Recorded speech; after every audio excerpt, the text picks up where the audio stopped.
Hey everybody, welcome to I guess I'll call it the Collect Baseball Show. Got to give a huge shout out to ThoseBackPages on YouTube. Um, so I'll tell a quick story. Like not too long ago, I got back into card collecting in like January 2019. It was a really good time for me to do that. I started collecting cards when I was a kid. I'm now 37 years old. My son is about to turn 4. And I collected cards all the way until, I don't know, until about the time I was in college, and then kind of broke away from it for a solid 15 years or so. And got back into it, started grading cards, basically not knowing the lay of the land really. Had a really good friend that or two that had also kind of gotten into it and told me about third party grading and PSA and all the stuff that was kind of going on with PSA at the time. And I've gone through some kind of frustrating trials as a new collector. First off, I'm OCD a little bit, so every card I get that I like, I feel like I have to get it graded, or I felt that way. And then kind of from there, like I've I really a lot of the fun of, I guess, the hobby you'd call it had been kind of stripped from me until I found ThoseBackPages videos, where he's talked about how third party grading really shouldn't matter, and like the grade of a card is it's just a number, and if you're in it for collecting and you're really focused on the value that much, and then you're probably collecting something for the wrong reasons. So I wanted to show a little bit off tonight of some of my cards, and I'll probably get better at shooting these videos as time goes on. But when I started watching Eric's videos, give him a follow over on YouTube, Those Back Pages.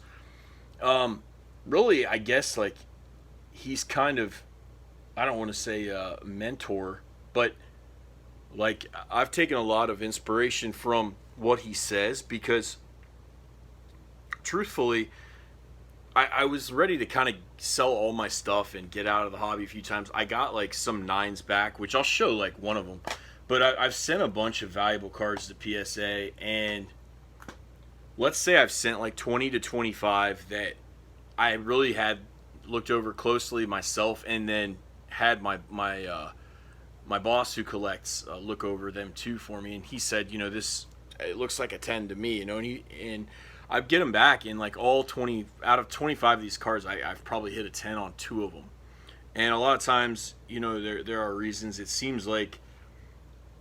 seems like the rarer the card, or the more prominent the player is, the more likely it is to not get a 10, and if I send in kind of a dummy card, or a player that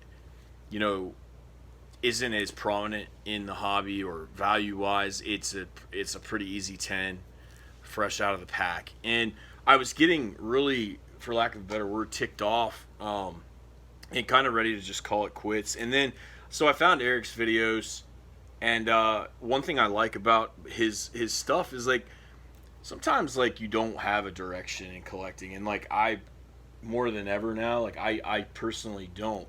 And one thing I realize is, it's important to, just collect the stuff that you like, and those reasons are always personal to you. And like I'll show a perfect example here. Right now, baseball is kind of in a sad place. I don't know if we're gonna see a season at all. That's when I got back into collecting. It was just baseball. And because of what's happened with the sport, I've branched off into a few other directions, you could say. But so like this first card I'll show, it's just a Christian Yelich 2019 Topps Throwback Thursday card. One thing I really loved about it was just the fact that it's a Yelich card that first off, Yelich doesn't get enough respect, I feel like. He's really building kind of like what I think would be a modern day Hall of Fame resume. And one thing I like about him is that he's got like kind of the hit tool of a Tony Gwynn when I was growing up. I love the way he can kind of slash it to all fields, and I would consider Yelich's hit tool to be, really about as good as it gets. But then he's also got the power. And when you look at what Yelich has done the last 2 years, I feel like that just, when you sit back and look at his stats, like it really doesn't get enough attention. So that card right there I bought, that was a version of Throwback Thursday that Topps did that paid a tribute to old wrestling cards when I was a kid. And it's a simple card. It wasn't the most expensive card. I loved wrestling as a kid, so when I saw that, I just had to have it. He was the one player in that Throwback Thursday set that, like, I just had to have. A guy that, like, I couldn't wait to watch this season that, may or may not happen. And I just, I feel like he just signed that long contract with the Brewers. And I think that, over the next 5 to 6 years, he's going to be a really great player to watch. If baseball can get things on track. And you see the book of basketball there. Really great book. So I loved basketball as a kid. The first guy I'll show is a guy I grew up watching, and I'll do a longer basketball show when the season hopefully kicks back off here in Orlando at Disney. And just wanted to show a couple cards real quick. As a kid, I grew up in, I would call it the golden era. On Sundays, getting to watch Larry Bird versus Magic Johnson versus, the Knicks, or versus, the rivalries back then, the Pistons. Like, it, watching The Last Dance, you forget, like, how great things really were back in those days. And I just go over to my grandparents on a Sunday.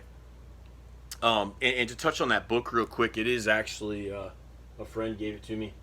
It's actually signed by Bill Simmons. You can see there, pages ripped by my son. But it's signed by Bill Simmons. And that book, I have not, one of my worst habits is I will start something and not finish it. I need to finish that book. That's like any sport that you love, you would like for an author to come out and write a book like that. I love that book so far. It basically, I don't know how I can say it. It ties everything together from the start to where we were when the book ended. It's just a phenomenal work by a writer. I wish I could write something like that on baseball, because I have followed baseball as closely as Simmons has followed basketball. I'm just not brilliant enough. So I put that book out there and got this today, fittingly. So I wanted to show it off. It's the reason I bought it is because Jordan, to me, the apex for me as a kid was that 92, 93 season. I just felt like he was at the top of his game. I felt like that Bulls team, his third title win was, like, I told my wife when we were watching The Last Dance, like, that to me, that was like apex Jordan. And I just remember, like, he just was on top of the world as a star right then. And I can't say anybody else. I loved Larry Bird, but Bird was, by that time when I was watching the NBA a lot, when I, like 90, 91, 92, Bird had a bad back. So, like, he was kind of, to me, he was like riding out, on the heels of what made him a legend, and he was no longer really at his apex, but Jordan was, so I got to see peak Jordan. I remember it vividly, the Sunday game of the week, the Bulls playing, and just some of the incredible stuff he did. And I mean, in my opinion, the greatest athlete ever. And that'll bring me to, I'm just going to show one more basketball card tonight. My favorite current player is Tatum, Jason Tatum on the Celtics. I feel like, and that's his 2017 Panini status card.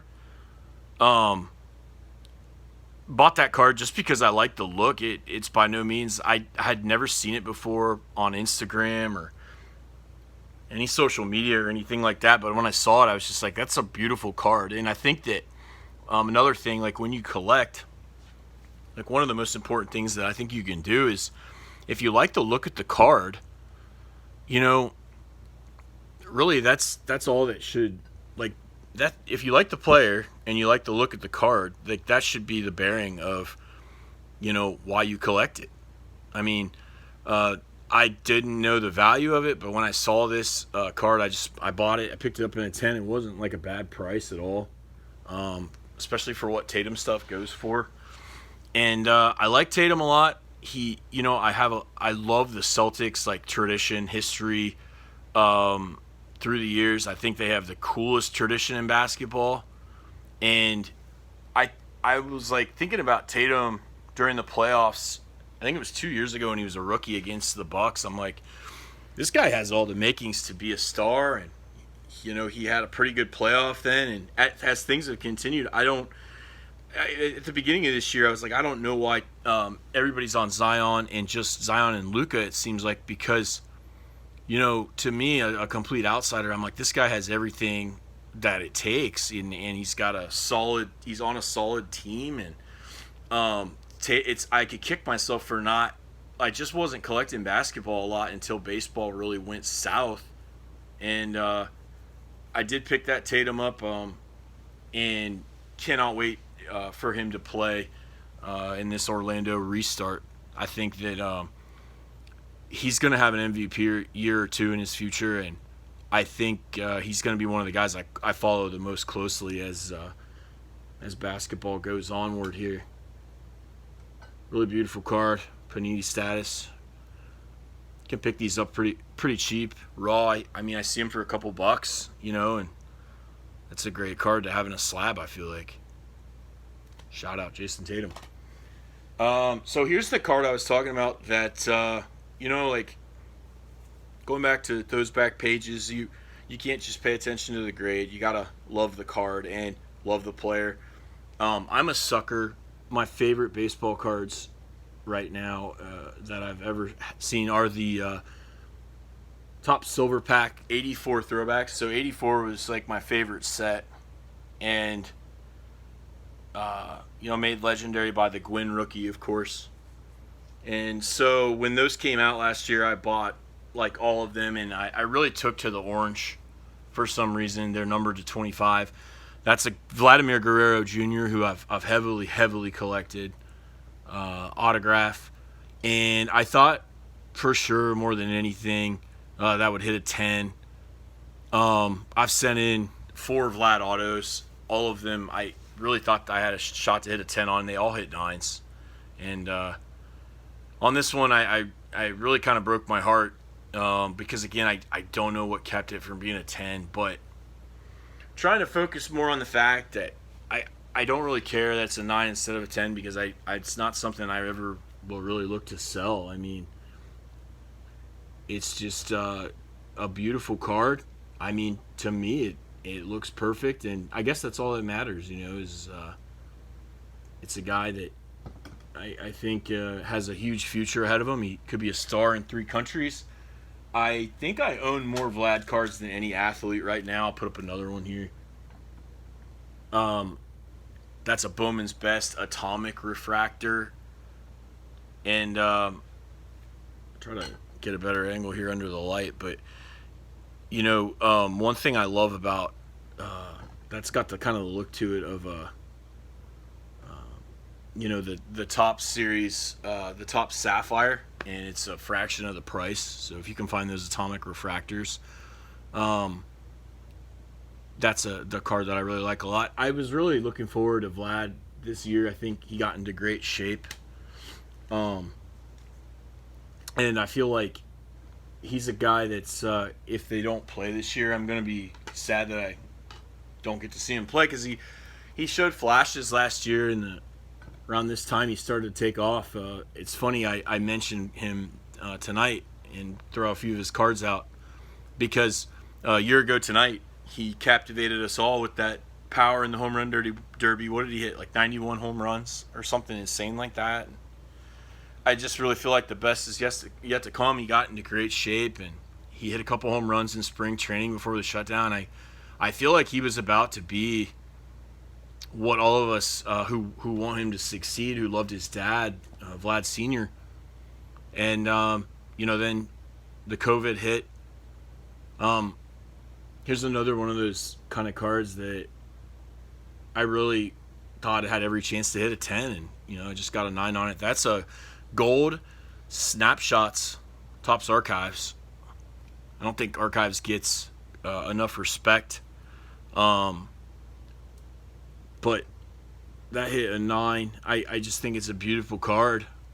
And then I'd hit a 10 on this one. That's his purple refractor. Now, one thing I'll say that I've realized about my OCD self, it's got the rookie debut on there. Everybody remembers that April 26th night last season. But I don't like the cards that say rookie debut on them or like have like a caption, even though I just love that purple, and I think it is a beautiful card. Even with that on there, I'll let it into the collection, even with that small, I guess I would call it collecting flaw on it. I love Topps Chrome though. I think they're just really clean, beautiful looking cards. Got a couple more to show off here. So this is one card the only card I've ever pulled out of a pack without buying raw and hit a 10 on was another guy that I love so much. Pete Alonso here. I hit a 10 on that. I bought that card around Christmas at a Walmart. I don't buy that many packs, and it was my first pack in forever, and my wife was checking out. And I grabbed that, and it like literally fell out of the stack in my lap that night. And I sent it in. I just got that back recent. It kind of holds that sentimental meaning to me, just because I pulled it from a pack myself. Love Pete Alonso. Like, didn't love him at first. Well, I don't want to say I didn't love him. Like, I didn't love his swing as a player. I just thought he was kind of a funny-looking athlete guy, and he just started hitting home runs. And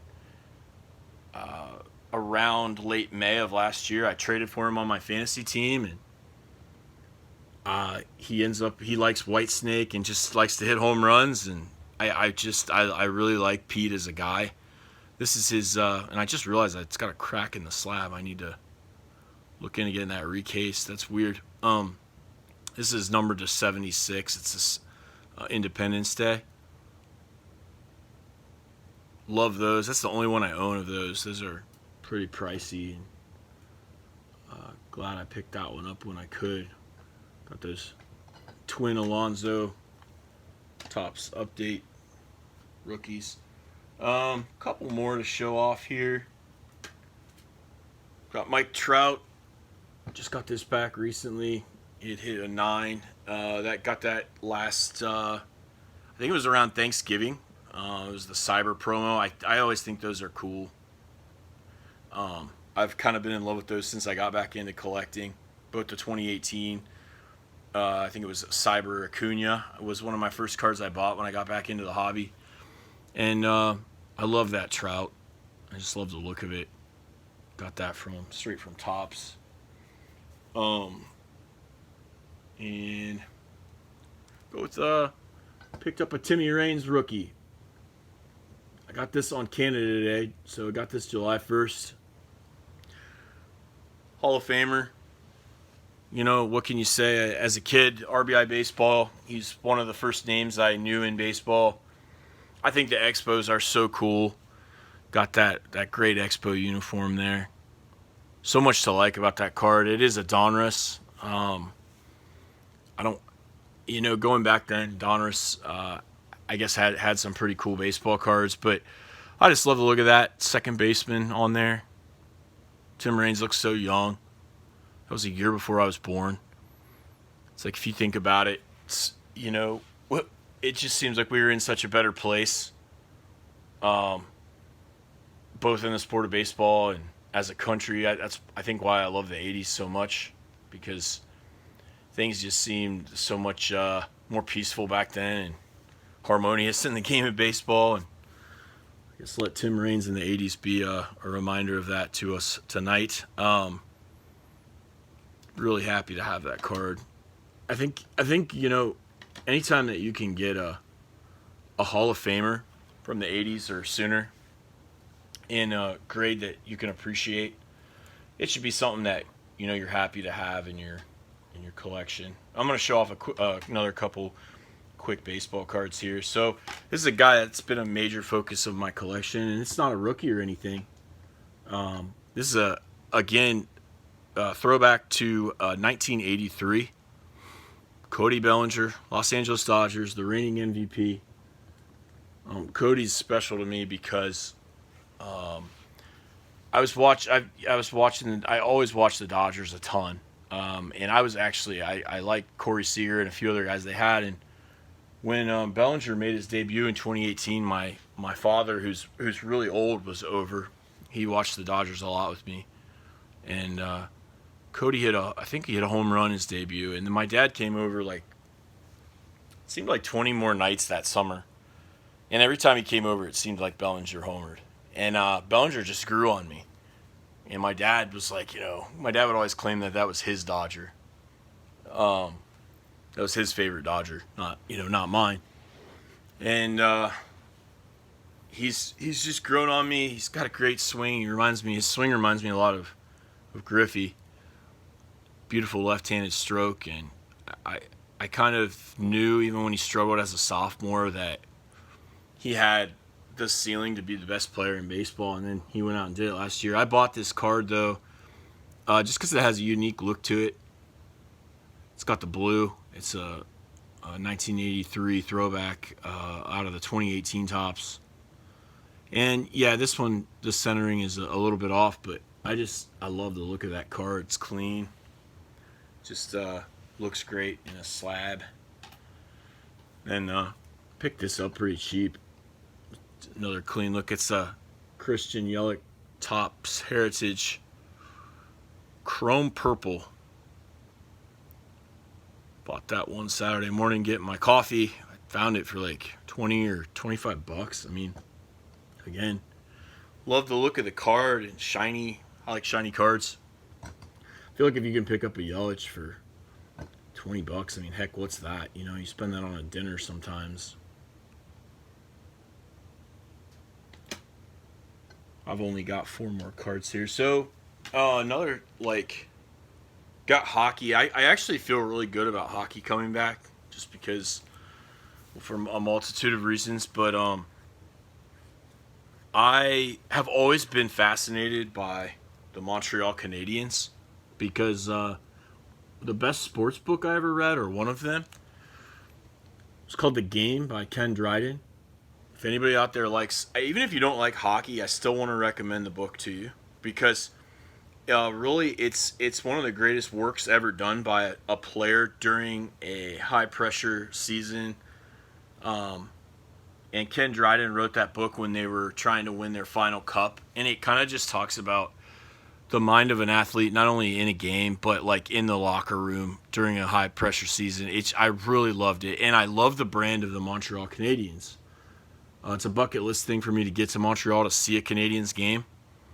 I've always rooted for the Canadian teams in hockey. I kind of feel like they're the Packers, and that's where the game of hockey was really got its roots. So I took notice of this kid in 2018, his rookie year.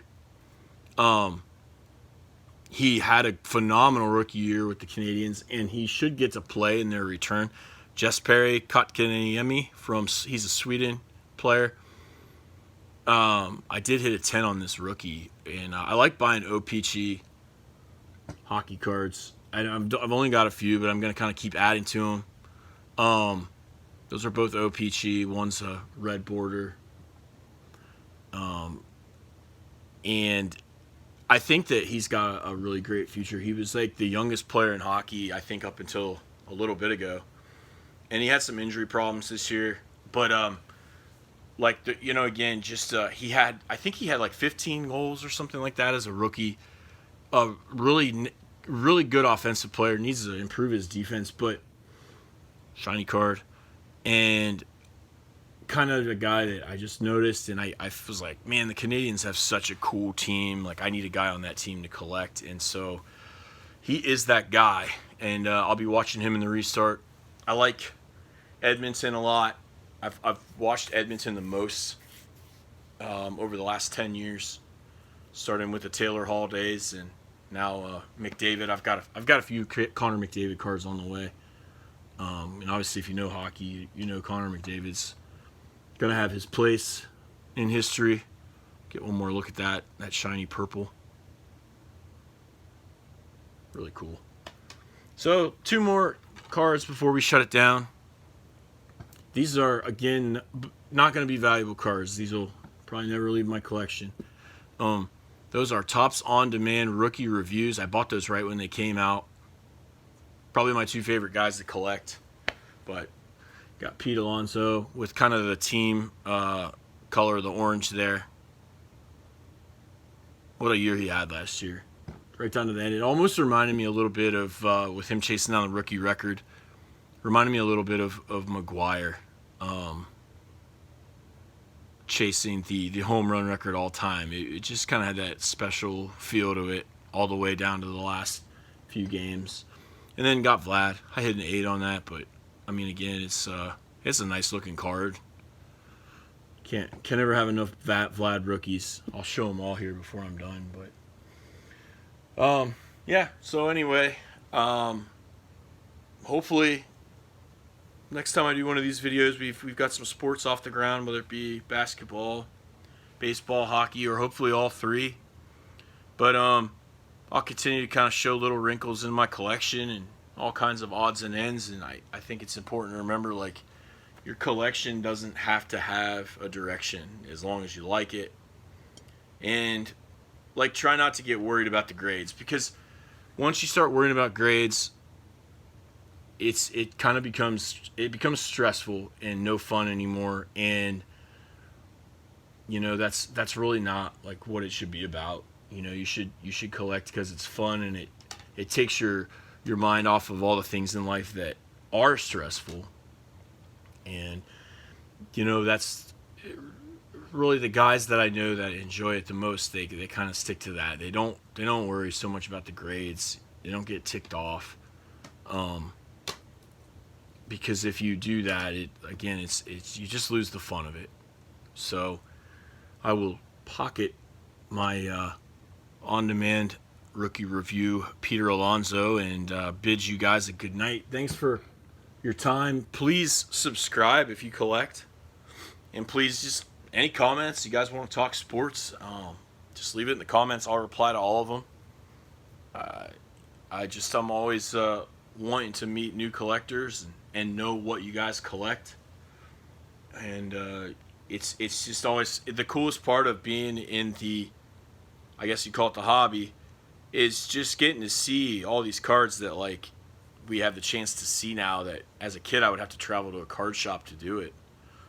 You know, whereas now it's all at my fingertips. Even if I don't buy them, you know, I'm seeing some stuff out there that it's just amazing. It's really neat to see other people's collections, and I've met like so many other nice people through the hobby. And one of my favorite things to do, by the way, is when I do sell a card, I just toss in like something free, and sometimes totally random, but that's always a nice thing to do. Like, it's something I'm not gonna miss, but I know it'll bring somebody else a smile. Sometimes that's the most fun, or it might make somebody scratch their head. They're like, "Why did this guy send me a stack of Green Bay Packers cards with my baseball slab?" But I think that's always, I enjoy getting the free toss-ins, like, that are random and not valuable, but they just kind of make my mind go a little bit.